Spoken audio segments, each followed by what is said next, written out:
No, puede dormir la mañana. Yesta. Sí, ya está de dormir. Ahora cambiar. Ahora cambiar, bailar, limpiar, trabajar.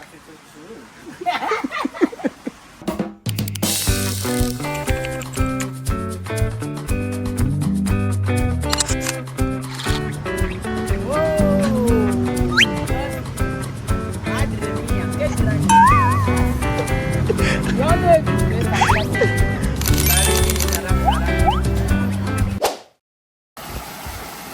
Magandang araw po sa inyo lahat mga amigo. Kumusta po ang bawat isa? Nandito po tayo sa Casa Guiñana Private Resort na kung saan ay tumutulong si Wesley sa paglilinis dito. So alam niyo po mga amigo, sila mismo ang nag-insist na gusto nilang tumulong kapag kami nag-check-in dito. Sabi ko hindi po pwedeng gano'n na lagi. Paminsan-minsan sige. Ganun po mga amigo. Mas okay nga ito kaysa naman matulog si Joanna sa umaga. Yun ang napagkasunduan namin. Sabi ko ganito na lang. Kapag mas maganda para makapag-adjust ka sa pagtulog mo, gigising ng maaga para makapag trabaho dito sa resort. Kahit ano lang ang gawin mo, pwede para pawisan ka. Yun yung sabi ko kay Joanna. So si Wesley ayaw patalo, gusto sa din. Ayan, siya din ay maglilinis-linis para daw siya ay makatulong. So yun ang nakikita ko kaya Wesley na kung saan ay kesa nga naman nasa bahay lang siya, sasama na lang siya sa akin kung ano po yung aking ginagawa. So ayan, tapos na. Marami nga sa isang araw kasi mga amigo, pagka hindi, kanina nilagyan to ng tubig, ngayon may mga dumi-dumi pa, so kailangan talaga bago magpunta yung mag-check-in malinis yung tubig. Kita nyo na ma'am, ayan pa, ako pa, hindi kayo nahihiya. Tingnan nyo, naglilinis si Joanna, ayaw hindi kayo naglilinis. Ninang, ikaw kala mo ka naglilinis. pinapunta mo ako para ganyanin mo. May sigaw ka. Tingnan nga, hindi kayo nahihiya sa mga bisita natin. Sila pa naglilinis sa inyo. Ala ka nang ginawa Ninang, tapos gusto mo sumahod agad-agad mamaya. Tapos yung lahat ng abono mo, nagkakaroon ka ng abono kahit wala namang abono. Ay? Ano ba talaga Ninang? Ha? Ano ba, kamusta ng yosim? Okay lang. Magandang araw po sa inyo lahat mga amigo. Nandito po tayo sa may resort at magkakasama po tayo. So lahat po ay busy sa paglilinis katatapos lang ni Wesley maglinis sa kabila. So dito po tayo. Mainam na rin na sila ay tumutulong. So linisin mong mabuti yan Axel. Si Axel naglilinis mag-isa. Si Belinda yan. Ayan. So, eto papatubigan natin. Parang hindi na patubigan mo, no? Marami palang dumi. Yun ang sinasabi ko. Di ba de-drain? De-drain ano? Ha? Ano tanggal? Tanggal pitan? Paano gagawin?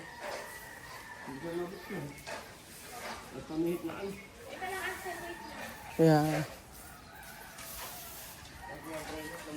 De-drain si Bel yung ka-drain yan.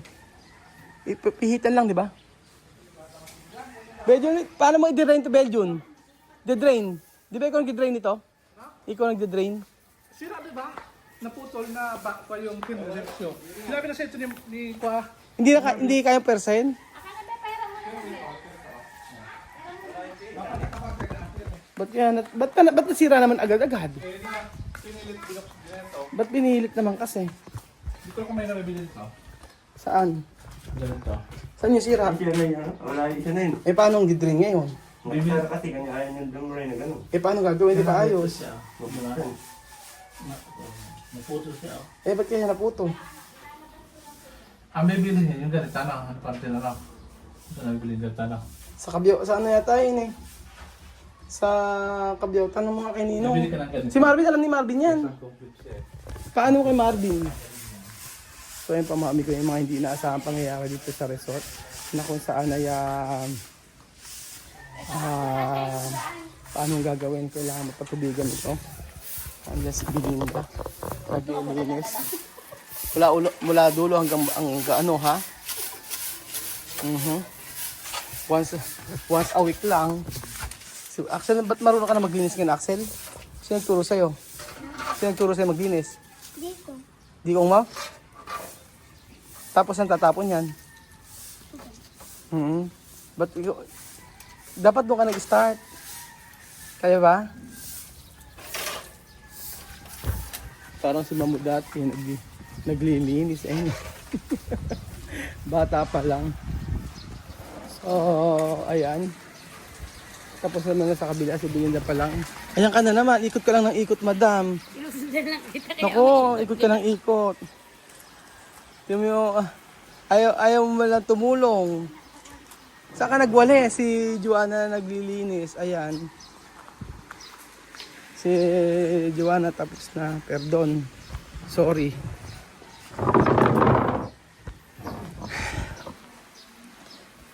So ayan, pinapawisan na si Joanna.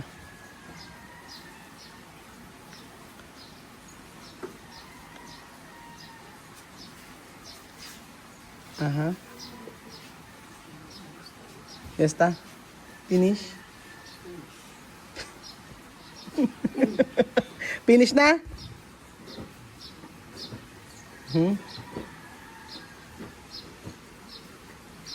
Tapos na daw. Sabi ni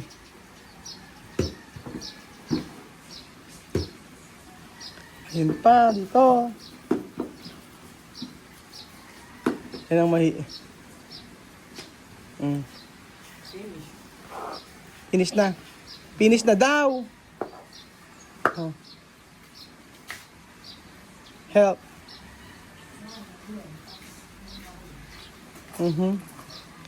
Ayaw mo tumulong ka ah. Hindi, nagwalis na ako.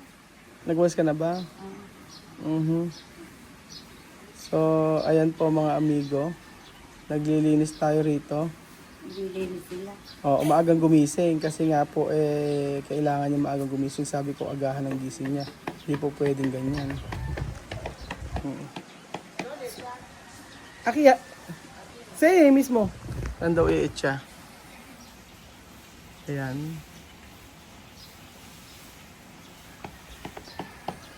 So gusto naman niya ang trabaho. E di araw-araw ganyan ang gagawin namin. Maglinis na lang dito. Kesa naman siya natutulog. Sabi nga niya gusto naman daw niya kung saan kami, doon din daw siya. Kung may matrabaho, di magkatrabaho. Kung kakain, di kakain. Pero ayaw din niya kasi ng ano. Ayaw niya nang naka-stack lang sa bahay maghapon, naiinip siya. So, yan, maaga silang gumising. Nagsisimula. Walang kalatoy-latoy na na umaga po sa inyo. Lahat ay pagod na. Naglinis po ang lahat mga amigo. So, yan. Tapos si Joanna, ang nilinis niya ay ito lahat mula kanina. So, malinis na po ang resort. Nag-aantay na lang po kami ng mag-check-in ngayon. So, nilinis ni Wesley ito. Nilinis na ang pool. Bagong ano yan. Bagong palit ng tubig. O, di ba? Malinis na malinis po yan. Usually, ang ginagamit namin dito ay pagkaya rin ito, tinatapon na namin. Opo, tinatapon na namin yung tubig pagka napaliguan na. Kahit half day lang sila naligo, papalitan po namin agad. Ayan po. So, malinis na po ang casa. Ginyana. Kasi po ngayong araw po ang check-in nila. At taga-Amerika po yung mag-check-in. So, double check ko. Ang dapat kong i-double check yung CR. Kasi ito yung laging malinis. Ayan. Nasabit na. So, hindi pwedeng ganito. Pero chinik ko. May mga bagay na dapat tanggalin. Yan, iwan ba itong ano? Pwede naman sa ilalim yata ito eh. O, sa ilalim na lang. Importante po, malinis na lahat. Sa taas, titingnan ko po. Kasi, mahirap po na pagpasok nila, okay, malinis na. Then CR. Mabango ang CR, mga amigo. Oo. Yan. Napost namin yan. Dito. Okay, malinis na. So, hindi biro ang ano.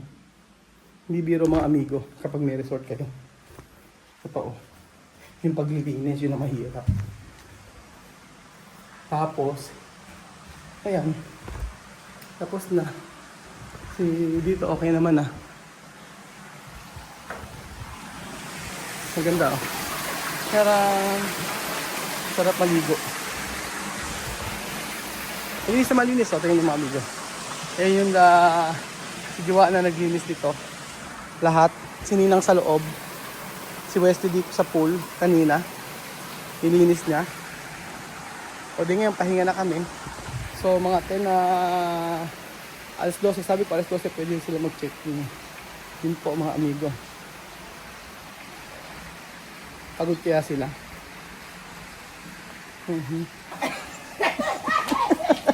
Ano? Ano? Ha?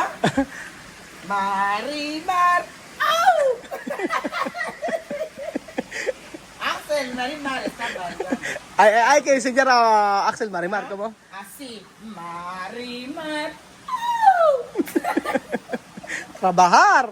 Sí, trabajar, limpiar. No pwede dormir solo. No, no se duermen. No pwede dormir la mañana. Yesta. Sí, Cam- gastar y dormir. Oh, ahora cambiar. Ahora cambiar, bailar, limpiar, trabajar.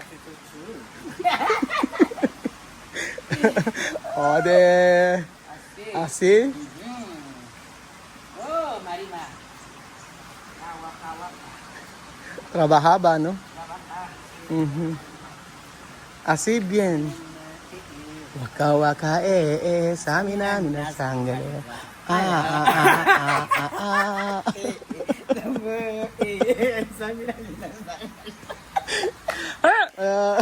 Sige na, maglinis na tayo. Axel sabi. Siya na nagdala. Si Axel na naglagay. Sí, Axel sabe, no así, así, enseñar. Thank you. Axel. Oh, Axel. Saber, no? Sí, Axel sabe. Está bien trabajar. Para, mira. Sabi, Sudar. para sudar. Kaya nga. Dahil naman ganyan, trabaho para pawisan. So, ayun po mga amigo. Magsasami namin na kami. Dami naman yung mga amigo para at least pawisan ng bawat isa. Kasi, hindi pwede hindi pawisan. Tapos sa umaga. Kaya nga sabi ko, hindi naman araw-araw ganito. Pagka lang may time at saka pagka sa umaga, pwede kasi aga namin ng gising. Pwede kayo mag-jogging, ganun, para maging okay yung katawan namin. Kasi mabigat po yung katawan ko. Sa totoo lang ngayon, mula po nung isang buwan na to. Kasi po, sa sobrang daming ginagawa namin, sakin lang kami. Nakaupo, maghapon, ganun po. So ayan po mga amigo, salamat kay Joanna at kay Wesley na pinapatunayan na kaya naman nila mag-adjust sa Pilipinas. At ang importante kasi magaan kasama. Yun po ang gusto namin. Magaan kasama, walang yung plastikan, yung ganoon.